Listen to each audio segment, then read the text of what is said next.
Katika ulimwengu unaoendeshwa na kasi ya teknolojia, nguvu kazi ya kesho inategemea ujasiri wa maamuzi ya leo. Juni 30 ya kila mwaka, dunia inaadhimisha siku ya mitandao ya kijamii duniani. Hapa katika jiji la Tanga, maadhimisho haya hayaji kama burudani tu, bali kama ushahidi wa mapinduzi mapya ya kiuchumi kupitia mradi wa mafunzo ya kidigitali kwa vijana ambao tayari umetoa mafunzo kwa zaidi ya vijana 200 kuhusu ujuzi mbalimbali na mawazo bunifu ya kidigitali. Vijana walijifunza kuhusiana na digital skills, elimu namna gani ambavyo wanaweza kutumia mitandao ya kijamii vizuri, ikiwemo Facebook, Instagram, TikTok, X, LinkedIn, na majukwaa mengine hayo, na YouTube pia.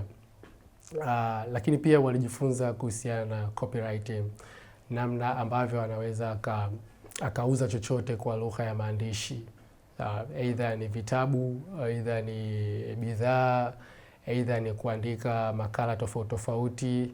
Mpaka sasa hivi ukiachana na idadi ya vijana ambao tunao, vijana hao wamekwenda mbali kabisa, wameanzisha agency zao ambazo mpaka sasa hivi tuna agency kama 3 hivi. Na hizo agency zote kwa furaha ambayo tunayo, wote wana kazi ambazo wana kazi zao binafsi, lakini pia wana kazi za kutokea hapa kidigitali. Lakini pia kuna vijana ambao pia masuala mazima ya kidigitali yamewasaidia kutoka hatua moja, kutoka pale kutokujua mpaka sasa hivi mpaka kujua na kuwa expert. Kuna vijana sasa hivi mitandao ya kijamii imewawezesha na kuanza kupata zile monetization, yani kuanza kulipwa na mitandao hiyo ya kijamii. Kutoka kuwa mpiga picha wa mtaani, sasa Hamza ni meneja na mshauri wa masoko mtandaoni. Mwenyewe anasema umri wake ni miaka 32, mke na watoto 2 havijamondoa kwenye kundi la vijana wanaomiliki uchumi wa kesho kupitia majukwaa ya kidigitali. Katika safari yake ya kusaka uchumi wa kidigitali, anakubaliana na falsafa ya mwalimu wake kwamba wateja wanapenda kununua lakini hawapendi kuuziwa. Falsafa inayolenga kutengeneza maudhui yenye thamani badala ya matangazo ya kulazimisha. Katika huu mradi vipo vingi tulivyofundishwa, lakini tumefundishwa pia ni namna gani content ya biashara inatakiwa kuwa, kwa sababu sio kila content ni content ya kuuza. Lakini pia tumefundishwa namna ya kuuza. Kwa maana gani? Mimi kama ukurasa wangu, kila content nitakuwa na posti nauza kitu fulani, nauza kitu fulani, kila content unayokutana nauza kitu fulani, itafika stage utanzoea. Ukikutana na posti yangu utascroll tu. Lakini kuna namna ya kumuuzia mteja kupitia content bila kumwambia kwamba nakuuzia. Akajikuta tu kapenda kile kitu na akachukua hatua. Kwa mfano, mimi nauza hii laptop. Mimi nitakuuzia faida utakayoipata kwenye hii laptop.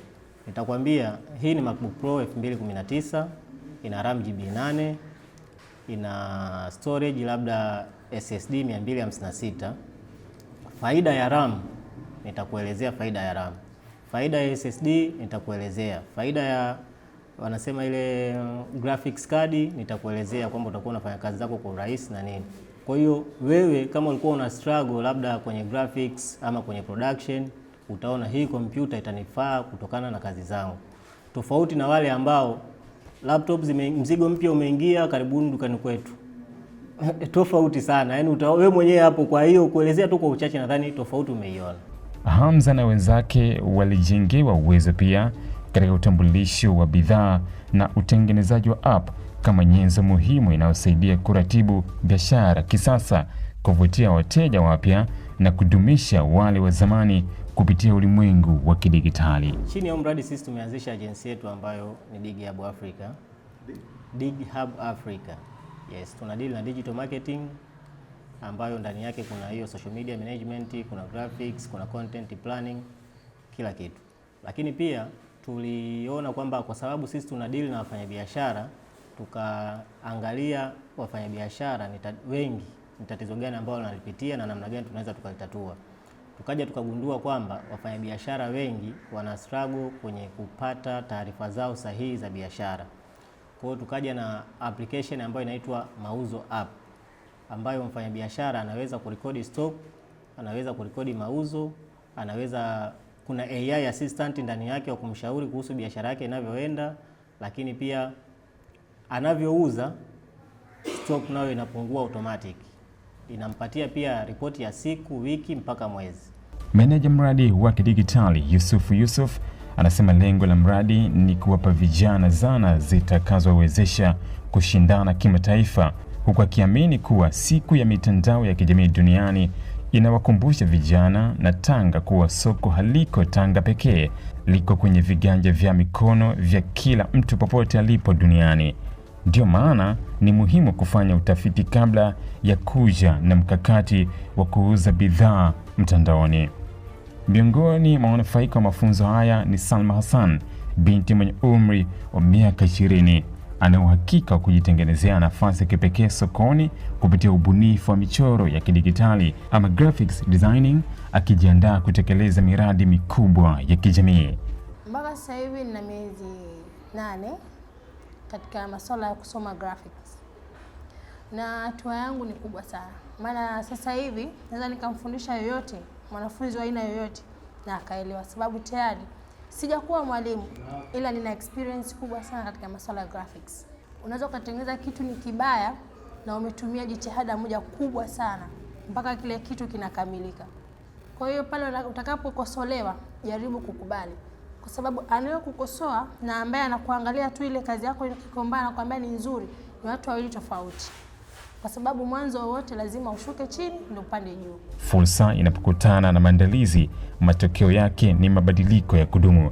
Hii ndio dhana kuu ya programu ya Tanga Yetu, mradi unaowajengea vijana ujuzi wa kidigitali chini ya uratibu thabiti wa kampuni ya Innovex kwa ushirikiano na halmashauri ya jiji la Tanga na kwa ufadhili mkubwa kutoka Foundation Botna. Halmashauri ya jiji la Tanga inawathibitishia vijana wote wanaohitimu kwa ndoto zao za biashara hazitafukiwa kwenye makaratasi.